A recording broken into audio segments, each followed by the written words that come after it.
পৃথিবীর বৃহত্তম সন্তরণ প্রতিযোগিতা মুর্শিদাবাদের বহরমপুরে, একেবারেই তাই। ৭৮তম, এবছর ৭৮তম বর্ষে পদার্পণ করেছে।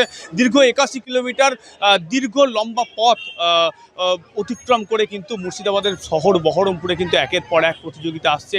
ইতিমধ্যে কিন্তু ফল ঘোষণা হয়ে গেছে, আমাদের হাতে ইতিমধ্যে এসে গেছে প্রথম, দ্বিতীয় এবং তৃতীয়। বিশ্বের দীর্ঘতম সন্তরণ প্রতিযোগিতায় ৭৮তম বর্ষে ৮১ কিলোমিটার এবং ১৯ কিলোমিটার মুর্শিদাবাদ জেলার সন্তরণ প্রতিযোগিতা শুরু হয় রবিবার ভোর ৫টা নাগাদ জঙ্গিপুরের আহিরন ব্রিজ থেকে ৮১ কিমি এবং ১৯ কিলোমিটার প্রতিযোগিতা শুরু হয় এদিন দুপুর ২টো নাগাদ জিয়াগঞ্জ সদরঘাট থেকে। প্রতিযোগিতা শেষ হয় বহরমপুর গোড়াবাজার জগন্নাথ ঘাটে। ৮১ কিলোমিটার সাঁতার প্রতিযোগিতায় প্রথম স্থান অধিকার করলেন পশ্চিমবঙ্গের বর্ধমান জেলার ঝেলে প্রত্যয় ভট্টাচার্য। দ্বিতীয় হয়েছেন পশ্চিমবঙ্গ মুর্শিদাবাদের বহরমপুর থেকে তপু সরকার এবং তৃতীয় হয়েছেন মহারাষ্ট্র থেকে পার্থ সন্দীপ হাতাঙ্কর। পাশাপাশি পুরুষ বিভাগে ১৯ কিলোমিটার সাঁতার প্রতিযোগিতায় প্রথম হয়েছেন পশ্চিমবঙ্গ থেকে গৌরব কাভেরি। তৃতীয় হয়েছেন মহারাষ্ট্রের ভেদান যোগেশ গাডাখো। তৃতীয় স্থান অধিকার করেছেন ত্রিপুরার নয়ন্দে। এছাড়াও ১৯ কিলোমিটার সাঁতার প্রতিযোগিতায় মহিলা বিভাগে প্রথম হয়েছেন পশ্চিমবঙ্গ থেকে বিশাখা ধারা, দ্বিতীয় হয়েছেন পশ্চিমবঙ্গ থেকে অস্মিতা কর্মকার এবং তৃতীয় স্থান অধিকার করেছেন পশ্চিমবঙ্গ থেকে ঈশিতা সাহা।